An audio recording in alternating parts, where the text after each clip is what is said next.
All right, boys, Treadmill Talks. So today we're going to talk about marriage, everything that I've experienced with it, because I've been married, and the pros and cons, what I didn't realize, what I did realize, all the things, so that hopefully this video can help you, whether you are married or whether you have not been married yet. Hit the subscribe button. Very important to get these videos out to more guys that need this information. I offer a very, very unique perspective out there in the men's self-help category. So I figure it could do a lot of good out there by sharing this content and subscribing. So, marriage. Now, I have been married before, once, and let's rewind back to why I even did it in the first place. So, my history is very interesting.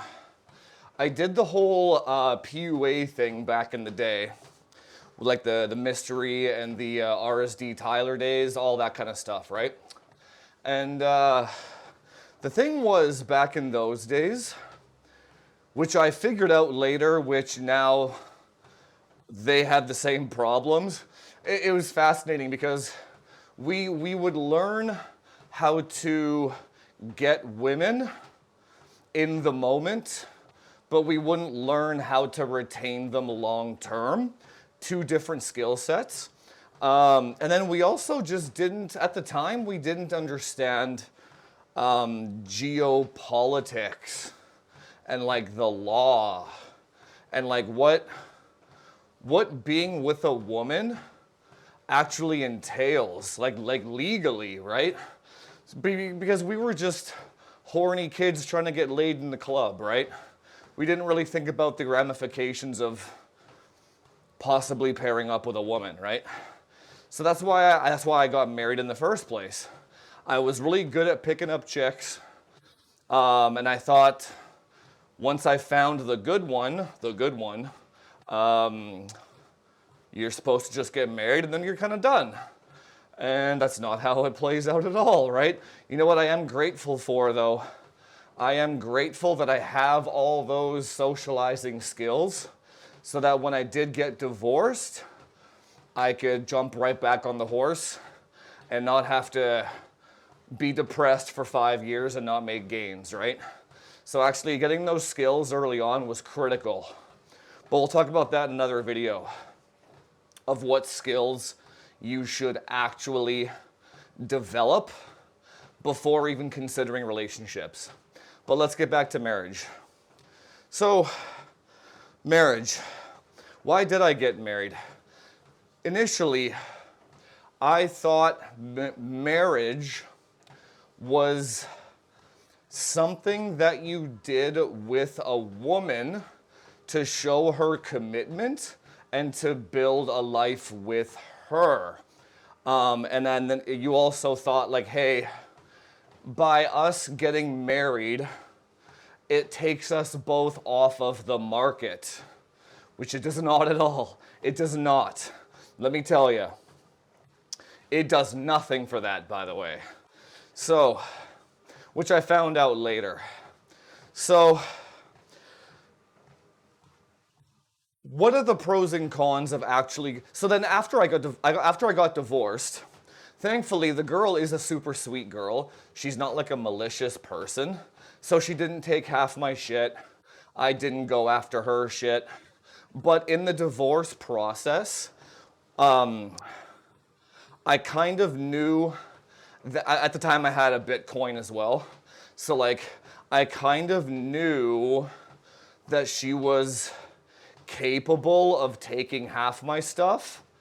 So during the divorce process, all I tried to do was to just not make her mad and just try to get through it as fast as possible and not rustle any jimmies. Because I knew I would be okay after it was over. It's the chaos in between that's the problem, right? It's the, is she gonna take half my stuff? That's That's basically it. She can take half my stuff, right? Without that variable, who gives a shit, right? So I knew that once I got over the variable of she can no longer take half my stuff, then I stopped giving a shit, right? That I'm good. So I told you guys I slept with two other women a month later. No problems. So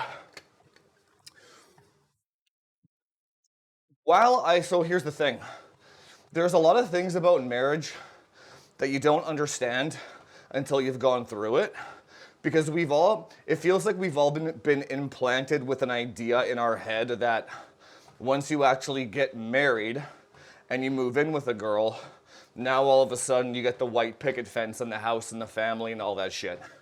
But here's the thing that they actually don't tell men or teach men about marriage is that the actual contract of marriage is a business contract.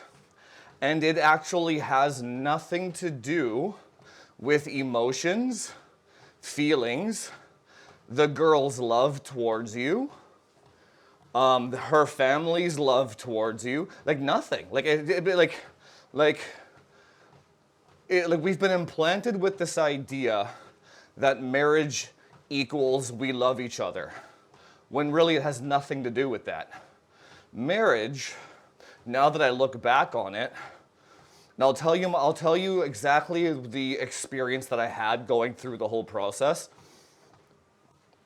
Marriage, looking back, you know what though? You know what's so interesting about the whole marriage law thing? I don't even know why it exists. And that goes both ways for men and women.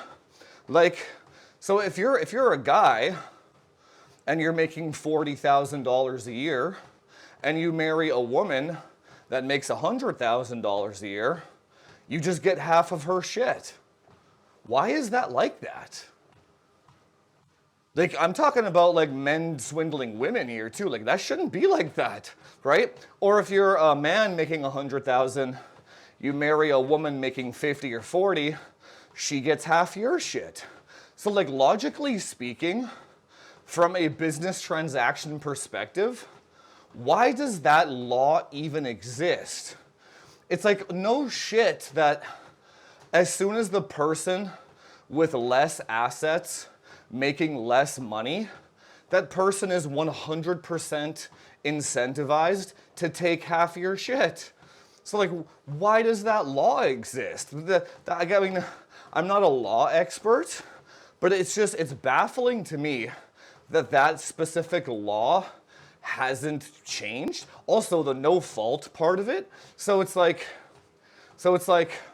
you marry a woman who makes half as much money. She cheats on you with Tyrone, and she still gets half your shit. Sounds like a good deal, doesn't it? It's mind-blowing. I learned all this stuff after my divorce. Thank God, right? Now I can protect myself going forward into future ones. So that's why it doesn't make any sense. Whether you're a man or a woman, either way, somebody's getting screwed out of the deal, right? Now, here's what actually happened as I was getting married. And I'll tell you exactly what I felt by experiences. So we got married during the pandemic, and we did like a helicopter wedding. It was awesome, actually. I loved it. We got the whole like drones filming and everything. It was wonderful. And then I remember we said our vows, we said our I do's on like a mountain top, right? And it was like super romantic and all that shit. And then we flew back to the office, and then we just like signed a piece of paper saying that we were married now, that the officiant has to submit or some shit. And then like, we drove home and like watched Netflix that same day. Like, that was it. Like, that was it. I was like, why did we why did we spend 5 grand for this helicopter and this whole, what the hell? But it was such a surreal experience, man. Because it was during COVID, we had separate parties for her family and my family, and all the families dressed up, and all the families were super happy. We basically just did it for our families. I think we did it for each other. Let me go back. We did it for each other, but I think we both realized after we signed that paper that nothing was gonna change. And we don't really know what we just signed. Like the government just let us sign a piece of paper, which is a contract, without actually knowing what it means. She didn't know what it meant either. We were both very ignorant, right? Thank God for that. That's how I know she wasn't a malicious person, because she didn't know what she was signing up for either. So anyway, yeah, we just went back and watched Netflix. And then the actual dynamic of the relationship didn't change whatsoever. Nothing changed. We still went home. We still did our 9 to 5s. It's like I don't really know what the goal of marriage is now that I've been through it, right? I legitimately don't know what the goal is. Men didn't hit on her any less. Women, in fact, hit on me way more because I was taken now officially. Dude, my DMs were full of fucking bitches. It was insane. You know how many chicks I had to firewall on like a monthly basis because I was married? So it doesn't actually remove the person from the sexual marketplace whatsoever. You'd think it would, but it doesn't. So you're risking all of your assets, and you actually don't get the security that you think you do. So really, the only goal of marriage is financial security for the party that makes less money. That's all it's there for. So if for whoever, whether you're female or male, whoever is making more money, it's beneficial to you to not get married, because why would you do that? Now here's the thing. Here's the wildest thing about it all. By the way, the same process for getting married was also basically the same process for getting divorced. I'll tell you exactly what happened. We had to drive down to the courthouse, and we had to wait in line for like 10 minutes. And then we signed the paper. Remember, this whole time I'm thinking, just get out of this without her taking half my shit. Play along to get along. Act like you're not bothered at all. Act like nothing is wrong. Just get out unscathed, right? This is another surreal experience. So we go to the courthouse. We're in line. We sign the paper, and the lady just stamps it, and then she puts it on this pile of other fucking divorce papers to like submit to the government or whatever, saying that we're divorced. And then we left the court building, and then we just drove home. So nothing changed. So the act of getting married and then the act of divorce, the reason why we had to go together was because you have to sign this paper that says we don't want each other's stuff. It's funny. So when you get married, this is Canadian law, by the way. When we got married, there's no paper that says, do you agree to share all your assets?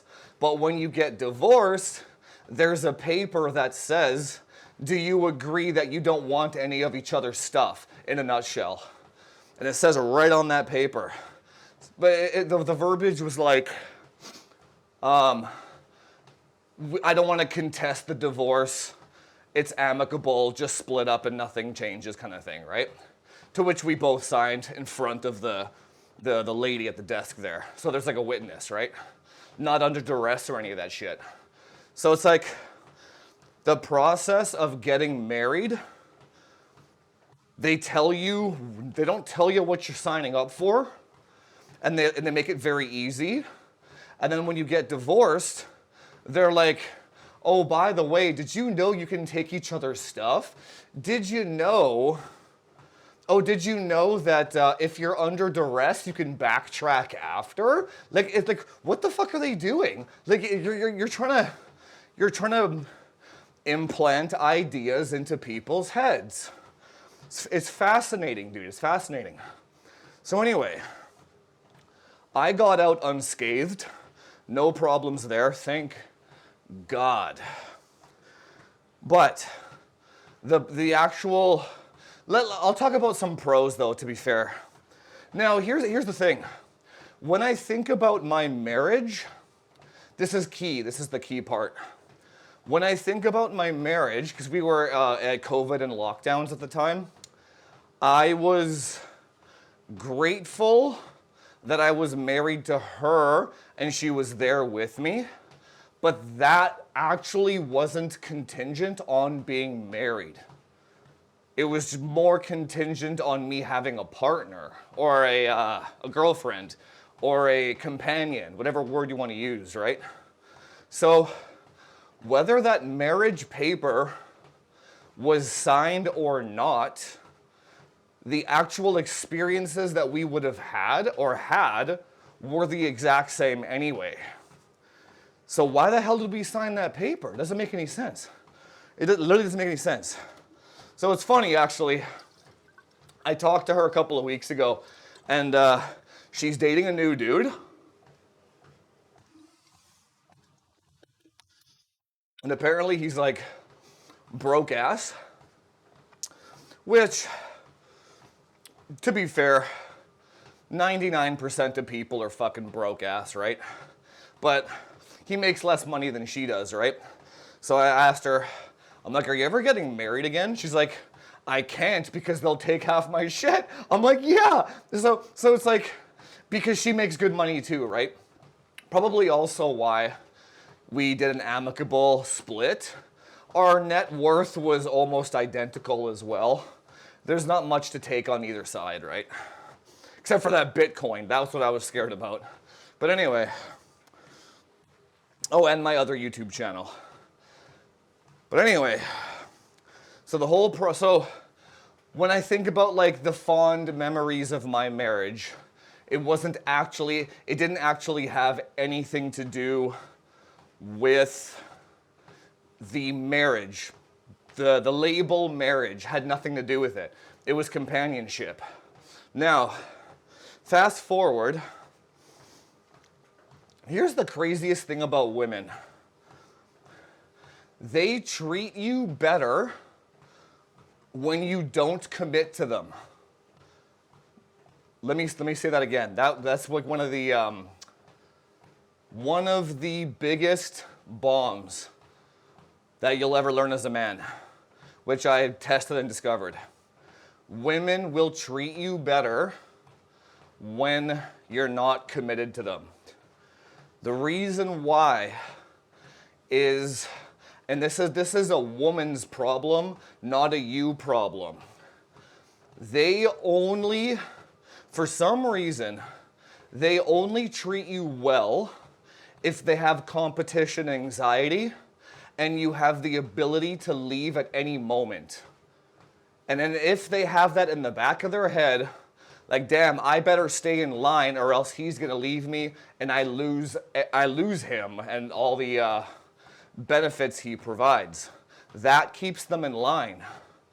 When you get married, it now shifts, the power dynamic now shifts to, if he leaves me, I'm taken care of anyway by his finances and the government got my back. Now she turns into a little fucking bitch, right? Like now they turn into bitches. So it's like, you can't actually put yourself in a position where you allow them to treat you poorly. Maybe we'll save that for another video too. But All in all, though, if the actual marriage itself is pretty awesome. You live with a woman, your goals are aligned together. You go to the gym together. You try to make money together. You have a plan. You're like, hey, we're gonna have kids in this amount of time. We'll try and pay off the house in this amount of time. It's when you're married to a girl, you would think anyway, but you would think when you're married to a girl that the lane that you chose is only the one lane, and all other lanes have been blocked off, and it makes it much easier to plan your future now with that woman, thinking she'll be with you forever, so that you're like, okay, I have a direct plan, A to B, of how we're gonna progress with our lives now that we're married. Let me tell you, don't do that though. Make sure you have a lane B, C, and D, and E always open at all times, because at any moment they can be like, yeah, I'm just not into this anymore, and they take half your shit. So don't do that. Now, let's zoom out for a second about marriage. And this is kind of how I approach it now. Regardless of the when you don't commit to a woman, she treats you better. Just ignoring, let's say that didn't exist for a second, which makes it so you don't want to get married anyway, but let's ignore that one. What is the actual goal of getting married now anymore? Like, what is the actual goal? What do you, I guess the question is, what does the label of marriage provide that just a regular boyfriend, girlfriend doesn't? Like, other than that, I know somebody will say tax benefits or whatever. It's like, okay, bro, I don't think the tax benefits outweigh the potential danger of her taking half your net worth, okay? Those two are not, that's like the biggest level of cope I've ever heard.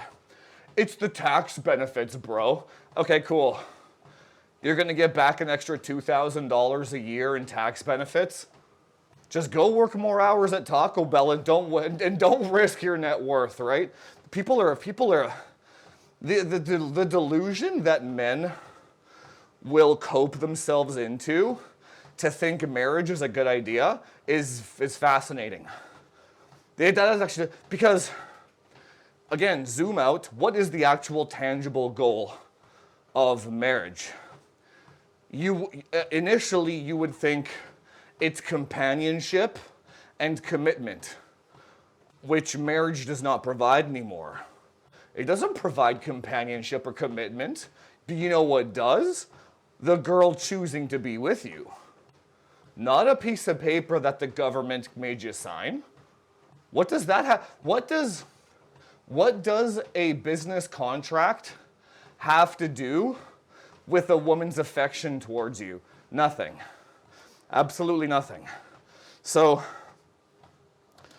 now on the flip side, I was telling one of my gal pals,